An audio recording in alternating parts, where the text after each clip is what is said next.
it's pretty cool, the work we do. It's like really, it's intentional, it has a lot of purpose, and we really try to, teach a lot of traditional practices that, because a lot of us are in the city, we're away from our homes, so this is our way of staying connected, even though we're in this urban jungle sometimes. It can be difficult for people, so, but definitely it's not for everyone. It's a lot of hard work, so, there's some youth that have tried it and it's not their thing, but it's still, we offer this opportunity for them whenever we're working on them, so, yeah.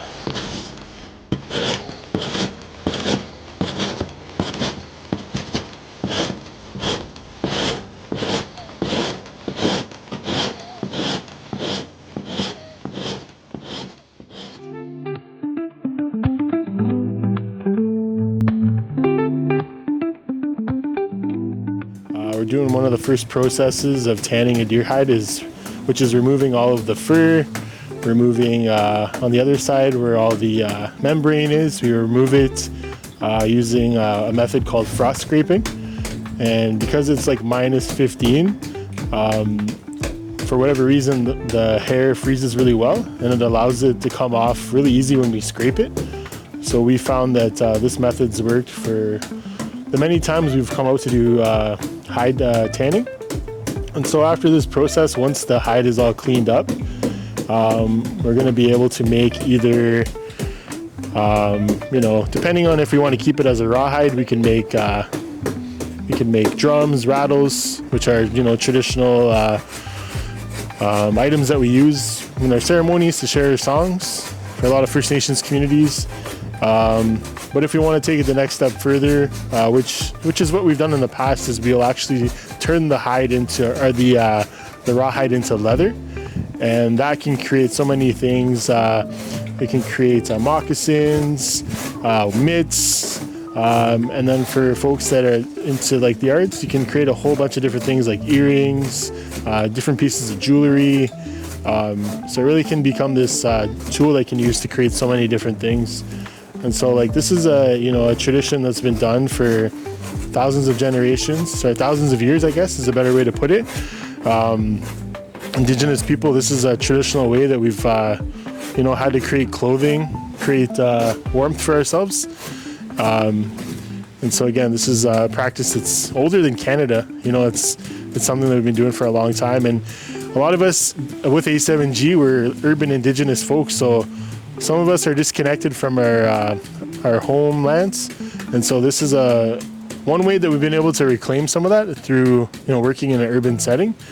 And so what happens is here in the city, a lot of people that are hunters will actually when they finish their hunt, they'll reach out to us and they'll donate their hides to us. And so we've had probably well over 10 hides over the past 5 or 6 years donated to us.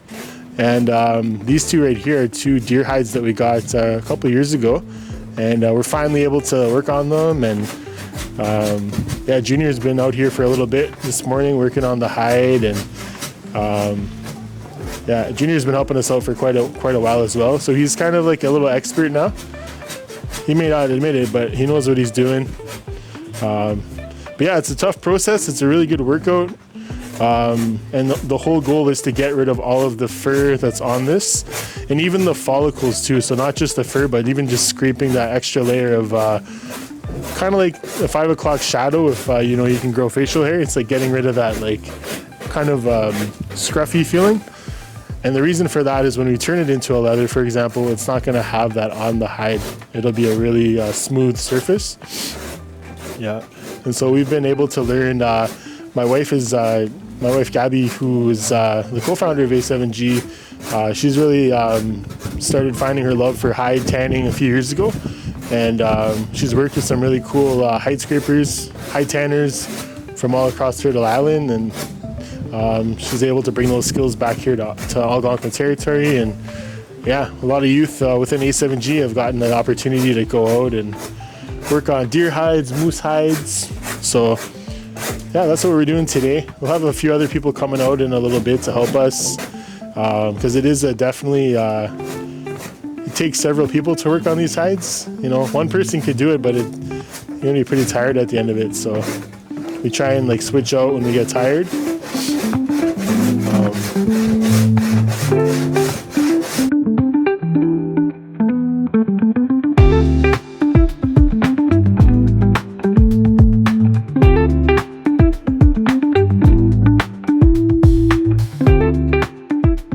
Junior's working with one of the scrapers we have. We actually had them custom made from hide tanners out in Alberta. Some folks that we've met and worked with. So basically it's a tool that's, you know, traditionally would have been made out of bone. And I've seen them used with bone, but we're kind of more contemporary. Being in the city, we have access to different, you know, materials. So we have these, I guess they're like steel, but definitely metal for sure. And they're perfect for this kind of scraping. So Junior's using, it has like a metal head, I guess, that scrapes, and then the handle is made out of wood. And again, it's all handmade, which is really cool. And basically what he's doing right now is he's scraping off all of the little follicles. He's got the hair off in certain spots, but now he's getting like the last residue of it. And basically all the stuff that's falling off of the hide is the fur and the skin. And so usually what we do with that is some people can use it for, I don't know, like some people will use it for art, especially the fur. But because the deer fur is a little bit thinner, I find that a lot of folks don't use the deer fur as much. But what we usually do as a group is we'll bring we'll collect all the fur after, and we'll bring it out to the forest, and we'll just put it back to the land. Because it is reusable material, so you know, it'll just kind of go back to the earth. So again, when we're working with these hides, you know, or whenever we're hunting an animal, working with an animal, we're always making sure that we're using everything. Different communities, they'll use, like for example, if they're working on a caribou, they'll use caribou hide to do caribou tufting. I've also seen moose hair, moose tufting. So it really just depends on like where you're from, if you carry those traditions. But I've seen people use the fur as well for art, and you could dye the fur and use them for different things. So even in our store at Adaawewigamig, there's different like caribou tufting. Again, it's just using the fur that's coming off right now. So some people have seen this practice done before, or, you know, but they never had an opportunity to ask a question. So I find that like right now, it's especially the time that we're living in, a lot of people have questions and are curious about Indigenous culture. So there's been a lot of people that will come by and they'll ask about what we're doing here, you know, and we'll be able to answer them in a kind way and just let them know what we're doing. But so it's been really great. But ideally we'd want to be somewhere kind of where we could have a fire going, because sometimes when you're outside for a long time, it gets cold, obviously. And sometimes when we're working on hides, we also do like a smoking, for example. So you need a little fire going. So, you know, oftentimes we want to get outside of the city to do this, but we don't always have that availability, especially being urban Indigenous folks. So we just try and find a spot, and we'll do it wherever we can.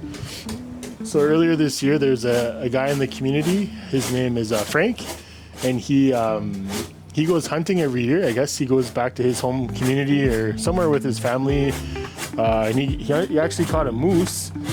And then I guess after he caught his moose, he like messaged us right away and said, "Hey, I got a moose. I got a big hide that I want to donate to you guys." And so he called us up pretty much when he got back, and we arranged to meet up with him. And now we have a big moose hide in one of our freezers.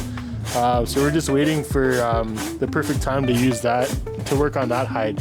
So moose hide is like probably almost twice the size as this deer hide, and the fur is like pretty thick too. I would say almost twice as thick. And so that's a whole other process of working on that moose hide. So that's our next big mission. But right now it's getting these two guys done, and then yeah. But we take breaks. We don't want to burn ourselves out too much. So what we're doing right now is just flipping it around, so we get a better angle to finish it off. Okay, so maybe we'll do it. So that's the top, or this the top. Is it? Okay, I'll pop it my way then. Yeah. Oh. Okay. we'll go back in. Okay. All good? Oh, yeah.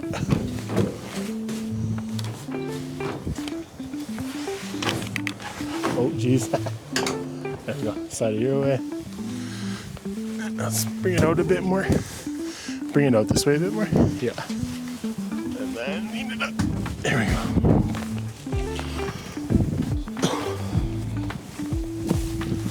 Show that there. There we go.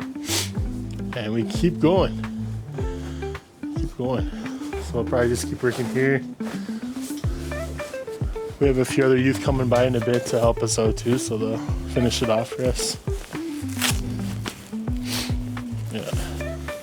That one we worked on yesterday, the one over here. And that's the side you're looking at right there is the side that was kind of, it has like membrane, so it would have been connected to all the organs and everything. And so it's really clean now. And so yeah, when we flesh and scrape, we do both sides. One side's a little bit rougher than the other side. So if you were to feel it, you'd feel the difference. Yeah.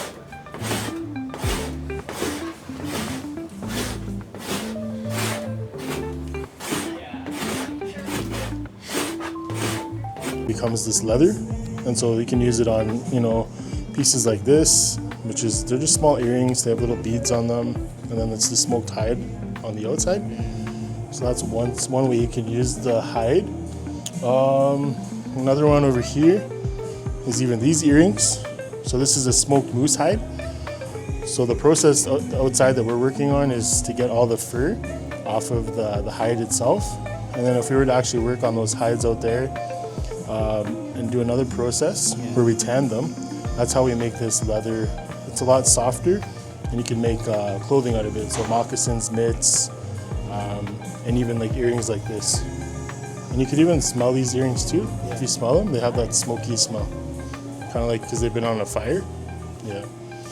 Yeah. That's pretty good, eh? Yeah, it smells like good. Yeah, yeah.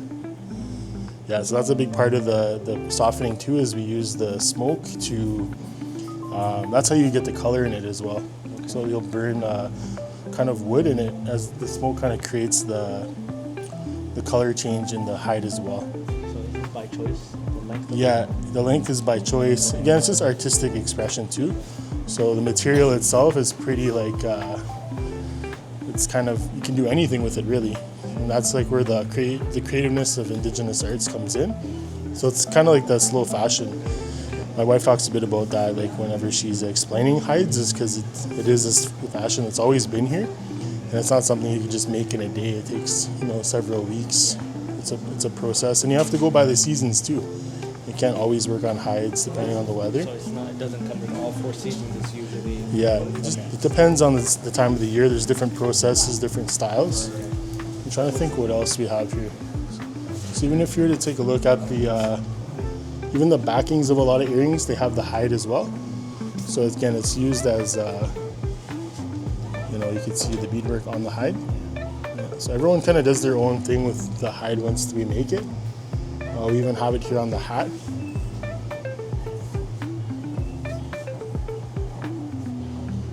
Yeah, so this is the hat up here.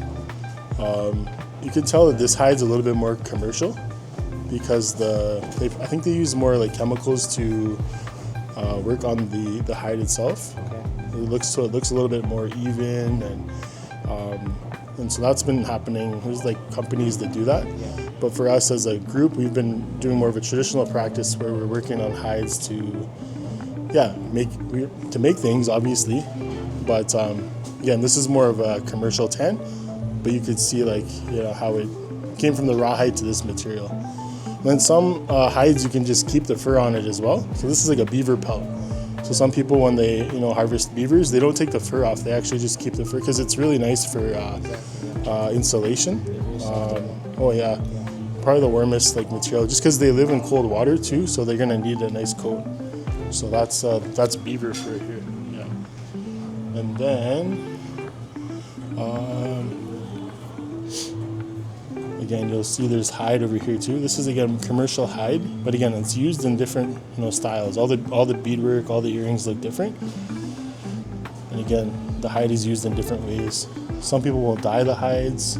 Some people will have a more natural color. So even in here we have like different styles. So again, these are smoked moose hide. Again, it went through a long process to get to that point.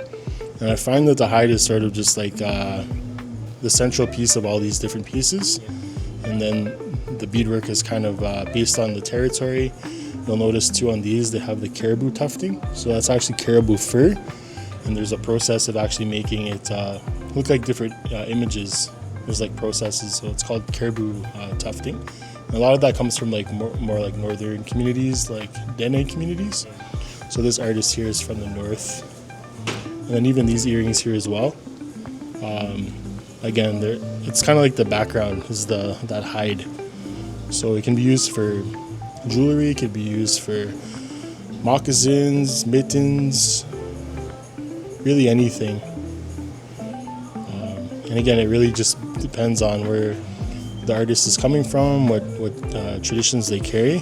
About these ones, I'll flip it over. Again, so that on the back of it's actually sealskin.